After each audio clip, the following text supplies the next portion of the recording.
क्यों मराठी हिंदी में फर्क क्या है? अरे मैं मराठी बोल सकता हूँ परंतु मराठी की जरूरत क्या है? ये भिवंडी है, बोले हाँ। लेकिन मराठी बोल सकते, ये मराठी जब दिल्ली में जाएगी तो कोई सुन नहीं पाएगा, इसलिए बोल रहा हूँ, समझा? जब यूपी में कोई मैं यूपी में जाएगी मेरी बात तो कोई समझेगा ही नहीं, ऐसा है। आपने कल भिवंडी में कहा कि यहाँ मराठी बोलने की जरूरत नहीं है, इस पे क्या कहना चाहेंगे? ऐसा है कि भिवंडी कारपोरेशन में मैं कमिश्नर से अपने डेलीगेशन लेके मिलने गया था। जब नीचे उतरा 10-15 टीवी वाले खड़े थे, वहां पर सबसे बात हो रही थी, तो एक ने कहा कि मराठी बोलिए। मैंने कहा देखो यहाँ बहुत सारे चैनल यहाँ पर हैं और मेरी आवाज़ से मुंबई महाराष्ट्र में नहीं पूरे देश में जानी है, तो आप एक टीवी के लिए मैं मराठी का यहाँ इकड़े मराठी बोलने की आवश्यकता ना है। मैं मराठी बोल सकता हूँ, मैं मराठी सीख रहा हूँ। और ये जो है ना वावेला करने वाले लोग जो है ना, ये सिर्फ राजनीतिक रोटी सेक रहे हैं।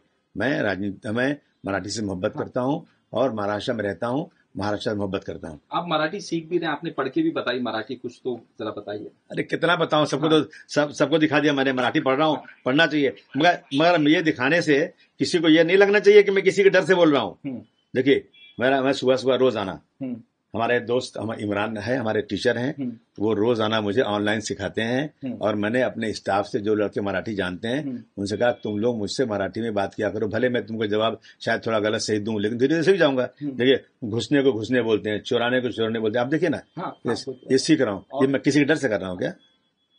आपने आई लव मराठी। हाँ, कि आपसे जबरदस्ती असेंबली में मराठी बुलाई गई थी जब आपने नहीं बोली क्या?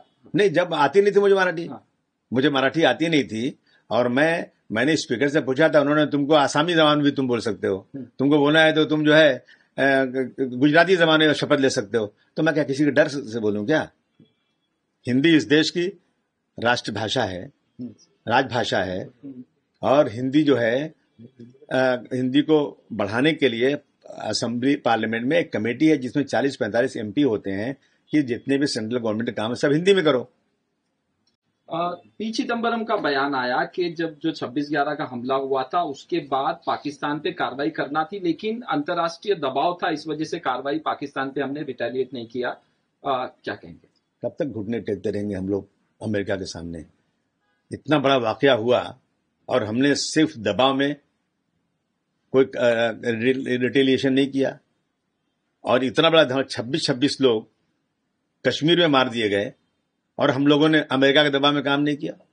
मतलब ये तो अफसोस की बात है। 140 करोड़ जनता पूछ रही है कि हमारी फॉरेन पॉलिसी क्या है, हमारे इंटरनल मैटर में इस तरह से अमेरिका का दबाव कब तक बर्दाश्त किया जाएगा? इसीलिए मुझे याद आता है वो वाकया, वो जो मैं पढ़ता हूँ किताब डॉक्टर राम मनोहर लोहिया साहब की। उन्होंने कहा था कि एक संघ बनना चाहिए, हमारे सारे पड़ोसी मुल्क को मिला करके एक शक्ति बनाना चाहिए ताकि हम किसी के दबाव में ना आए। इतना बड़ा बड़ा आतंकवाद होता है और अमेरिका के लोग, अमेरिका से जो है वहां से हुक्म आ जाता है और हम लोग सरेंडर हो जाते हैं। ये हम समझते हैं बहुत ही दुखद बात है ये।